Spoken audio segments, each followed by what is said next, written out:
బెల్లుగూడలో bumper offer 3,75,00,000 G+2 4 BHK villa కొనండి. నెలకు 1,00,000 rent guarantee. Terms and conditions apply. పొద్దున లేవగానే గుడ్ మార్నింగ్ మెసేజెస్ వస్తాయని ఎక్స్పెక్ట్ చేస్తాను. ఈరోజు మొబైల్ చూడగానే మెసేజెస్ అన్నీ ఒక 2 ఆయిల్ ట్యాంకర్స్ ఫైర్ తోటి మొత్తం ఇట్లా ఎక్స్ప్లోడ్ అయిపోయినాయి అనమాట. కాలుతున్నాయి, పొగలు, మంటలు. అర్ధరాత్రి 11:45కి ఇన్సిడెంట్ జరిగింది. మా కంపెనీకి సంబంధించిన కొందరు దగ్గరలోనే ఉన్నారనమాట. వాళ్ళు ఆ వీడియోస్ క్యాప్చర్ చేశారు. కొందరు రెస్క్యూలో కూడా పార్టిసిపేట్ చేశారు. ఆ రెస్క్యూలో పార్టిసిపేట్ చేసిన వాళ్ళు పంపిన వీడియోస్ మీ అందరితో షేర్ చేసుకుంటున్నాను. ఆ 2 ships ship to ship transfer అవుతున్నాయి. షిప్ టు షిప్ ట్రాన్స్ఫర్ అంటే ఒక షిప్ నుంచి ఇంకో షిప్కి వాళ్ళు ఆయిల్ని డిశ్చార్జింగ్ కానీ లోడింగ్ కానీ చేసుకుంటున్నారు. అట్లాంటి టైంలో ఇరాన్కి సంబంధించిన ఒక సూసైడ్ బోట్, అందులో ఎక్స్ప్లోజివ్స్ అన్నీ ఉంటాయి, అది VLCCని గుద్దింది. ఆ షిప్ అమెరికాకి సంబంధించిన షిప్. దాని ఫ్లాగ్ వచ్చేసి మార్షల్ ఐలాండ్స్. షిప్ నేమ్ వచ్చేసి సేఫ్ సి విష్ణు. సో ఇది ఇంకో షిప్ తోటి STS అంటే షిప్ టు షిప్ ట్రాన్స్ఫర్ అవుతుంది కదా. ఆ షిప్ వచ్చేసి గ్రీస్ కి సంబంధించిన షిప్ జెఫ్రోస్ అనే షిప్. దాని మీద మాల్టా ఫ్లాగ్ ఉంది. సో ఇవి రెండింటికి ఒకేసారి మంటలు వ్యాపించాయి. ఏ రేంజ్ లో మంటలు అంటే వెంటనే ఆ షిప్ లో ఉన్న వాళ్ళు అప్రమత్తం అయ్యి తప్పించుకున్నారు. అరౌండ్ మొత్తం 2 షిప్లలో కలిపి 38 మందిని రెస్క్యూ చేశారు. ఒక ఇండియన్ చనిపోయాడంట. కర్మగాలి అంతమంది రెస్క్యూ అయ్యి చనిపోవడంలో మాత్రం ఇండియన్సే ఉంటున్నారు ఎక్కువ. సో ఇప్పుడు నా పాయింట్ ఏంటంటే, ఇప్పుడు షిప్స్, ఇప్పుడు యుఎస్ వాడికి తిక్కరేగింది. యుఎస్లో వాడు యుద్ధం స్టార్ట్ చేద్దాం అనుకున్నాడు. సరే, నువ్వు యుద్ధం స్టార్ట్ చేసే ముందు ఇట్లాంటి పరిణామాలు జరగవచ్చు అని గెస్ చేసి ముందే నీకు సంబంధించిన ఈ యుఎస్ సంబంధించిన షిప్స్కైనా నువ్వు ప్రొటెక్షన్ ప్రొవైడ్ చేసావా?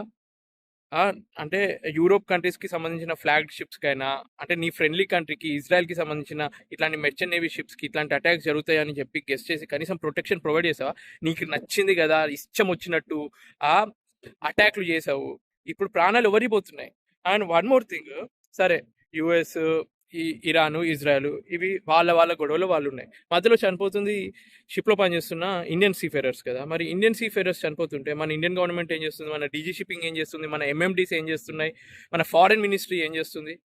ఏదైనా విమానంలో ఏదైనా ఇప్పుడు ఎయిర్ ఇండియా లాంటి విమానము, అందులో పైలట్లు చనిపోయి అంతమంది ప్రయాణికులు చనిపోతే అప్పుడు ఉన్నంత క్రేజ్, దానికి ఉన్న కవరేజ్ ప్రపంచం మొత్తాన్ని 90% సముద్రం ద్వారానే మనకి ట్రేడింగ్ అవుతుంది. అంటే మనం తినే తిండి దగ్గర నుంచి మనం వాడే వాహనాల్లో పెట్రోలు, డీజిల్, ఇక ప్రతిదీ 90% ప్రపంచంలో షిప్స్ ద్వారానే అవుతుంది. అందులో పనిచేసేటోళ్ళకి ఆ వాల్యూ లేదా? అంటే ఇండియన్స్ అంతమంది చనిపోతుంటే మీరు ప్రెస్లో జస్ట్ దురదృష్టవశాత్తు ఒక మెర్చెంట్ నేవీ షిప్లో యాక్సిడెంట్ జరిగింది, ఒక ఇండియన్ చనిపోయాడు, 2 ఇండియన్స్ మిస్సింగ్, జస్ట్ ప్రెస్కి ఇన్ఫార్మ్ చేస్తే సరిపోతుందా? మీరేం యాక్షన్ తీసుకుంటున్నారు అన్నది ఇంపార్టెంట్. ఇప్పుడు అరే ప్రాణాలు, ఇప్పటికీ ఎంతోమంది ఇండియన్స్ చనిపోయారు, ఇంకెంతమంది ప్రాణాలు పోతే మీరు రియాక్ట్ అవుతారు? అది చెప్పండి ఫస్ట్ ఆఫ్ ఆల్.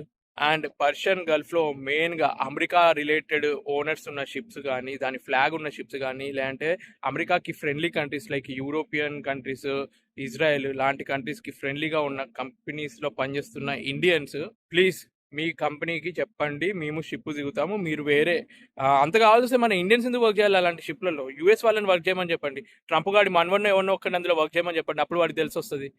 అంటే వేరే దేశపోళ్ళు చనిపోయినా ఏ జరిగినా ఓకే, ఆడి దేశం మాత్రం ఆల్వేస్ ఫస్ట్. చేసే యుద్ధము సరే స్టార్ట్ చేసావు, అసలు ప్రికాషన్స్ ఏం తీసుకోకుండా ఇష్టం ఉన్నట్టు స్టార్ట్ చేసావు, అనవసరంగా అమాయకుల ప్రాణాలు పోతున్నాయి. ఏం రిలేటెడ్ లేని మెర్చెంట్ నేవీ ఆఫీసర్స్, క్రూ, అంటే వాళ్ళ ఫ్యామిలీని ఒక్కసారి ఊహించుకోండి. ఆల్ ఆఫ్ ఎ సడన్ వాళ్ళ ఇంటికి ఒక ఇన్ఫర్మేషన్ వస్తుంది మీ అబ్బాయి చనిపోయాడు అని చెప్పి, వాళ్ళు ఎట్లా డైజెస్ట్ చేసుకుంటారు? వీడేమన్నా ఆర్మీలో పనిచేస్తున్నాడా, నేవీలో పనిచేస్తున్నాడా, మిలిటరీకి సంబంధించినాడా, అంటే అమెరికాకి, ఇజ్రాయెల్కి, ఇరాన్కి సంబంధించిన అతను ఇండియన్? అసలు ఏమి రిలేషన్ లేని అతను ఎందుకు చంపుతున్నారు మీరు? ఇప్పుడు ఇంతమంది చావుకి, ఇంతమంది ఇన్నోసెంట్ సీఫేరర్స్కి చావుకి కారణం ఎవరు? వాళ్ళకి శిక్ష పడుతుందా అంటారు అఫీషియల్స్. వాళ్ళ వరకైనా వీడియో చేరితే వాళ్ళకి కొంచెమైనా అర్థమవుతుంది, అంటే కొంచెమైనా రియాక్షన్ వస్తుంది మనసులో, కొంచెం అరే వీళ్ళ కోసం మనం ఏమైనా చేద్దాము అన్న ఒక ఆలోచన వస్తుంది.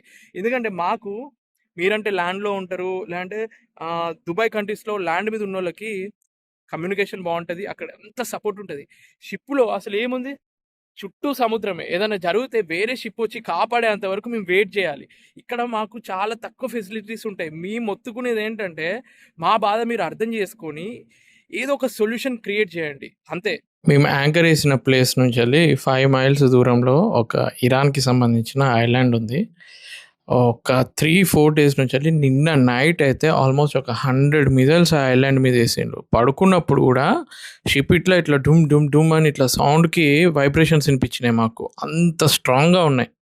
ఎప్పుడైనా న్యూస్‌లో మనం చూస్తే ఎక్కడో గదా జరుగుతుందన్న ఫీలింగ్‌లో మనం ఉంటాం. అదే మన పక్కనే జరిగితే అప్పుడు తెలిసొస్తది. ప్రెజెంట్ న్యూస్ ఏంటంటే, మన external affairs minister S. Jaishankar గారేమో ఇరాన్ వాళ్ళతోటి మాట్లాడారు. స్ట్రెయిట్ ఆఫ్ హార్మోస్‌లో ఇండియన్ ఫ్లాగ్డ్ షిప్స్‌ని అలౌ చేస్తాము అన్నట్టు వాళ్ళు మాట్లాడిందంట. ఇక్కడ పాయింట్ మీరు షిప్స్‌ని సేఫ్‌గా అలౌ చేసినా ఓకే. బట్ వేరే కంట్రీ షిప్స్‌లలో కూడా మన ఇండియన్స్ చాలామంది ఉంటారు. ప్లీజ్ మీరు ఓన్లీ ఇండియాకి సంబంధించిన షిప్ ఓనర్‌కి రిలేటెడే కాకుండా ఏ షిప్‌లో అయితే ఇండియన్స్ ఉంటారో ఆ షిప్‌కి కూడా ప్రొటెక్షన్ లభించేలా మాట్లాడండి.